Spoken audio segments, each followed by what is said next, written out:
नर्मदे हर. नर्मदे हर. सुलपाणीजाडी नर्मदा आश्रम या आश्रमात तुमचं स्वागत आहे. अगोदर आपलं नाव सांगा बरं. माझं नाव आहे कांचन यशवंत विश्वासराव. मी मुंबईहून आहे, मुंबई दैसर. आपली पण पहिलीच परिक्रमा माते. हो, माझी पण पहिलीच परिक्रमा आहे.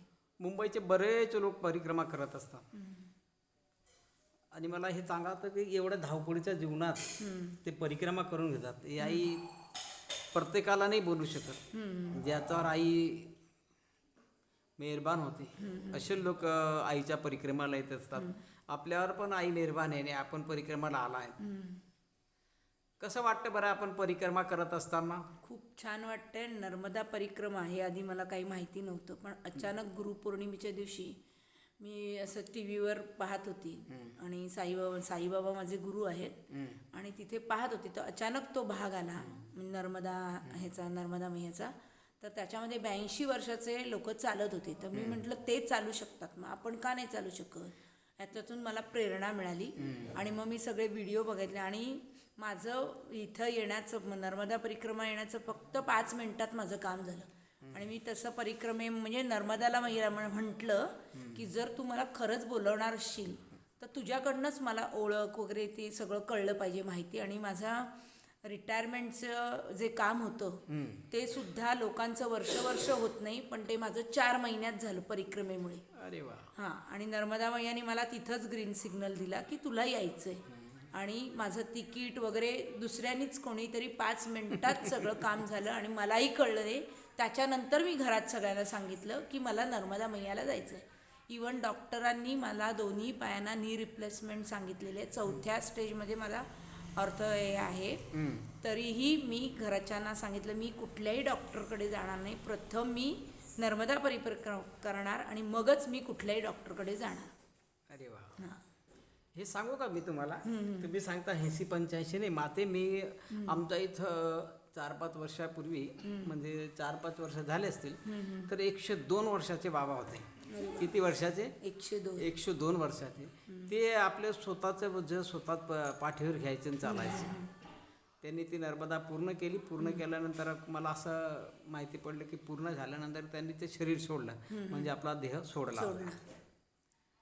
तर पूर्ण परिक्रमा झाल्यानंतर थोड्या दिवसांनी त्यांनी ती देह सोडला.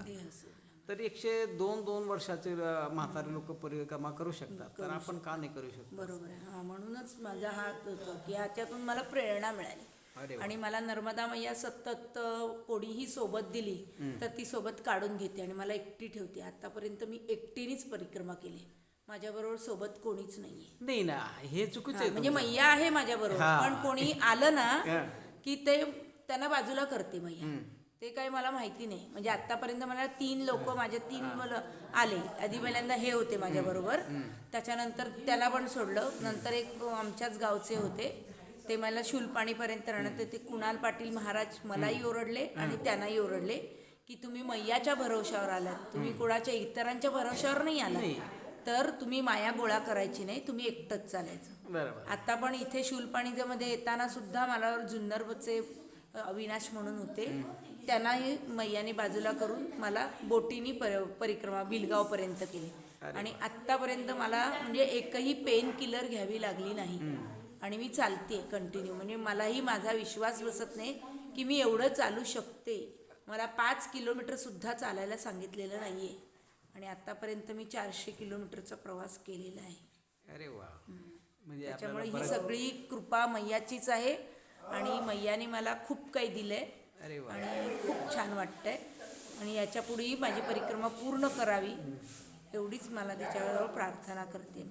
मी आईला हेच प्रार्थना करेल की आजची जी यात्रा आहे मंगलमय आणि सुखमय करो, ही आईच्या चरणी प्रार्थना. आणि तुम्हालाही धन्यवाद, तुम्ही आम्हाला उत्तम सेवा दिल्याबद्दल. नाही बाबाजी, आम्ही कोणाची सेवा करू शकत नाही. मी तुमच्या कर्माचा बांधलेलो आहे. तुमच्या मागच्या जन्मी तुमचा ना माझा काहीतरी संबंध होता, तर मी माझी फार सेवा केलेली आहे आणि त्याचं हे परतफेड आहे. कारण मी मोकळा होणार नाही, तुम्ही मोकळे होणार नाही. बरोबर आहे. हे असे आम्ही बांधलेलो एकमेकाशी. नर्मदे हर.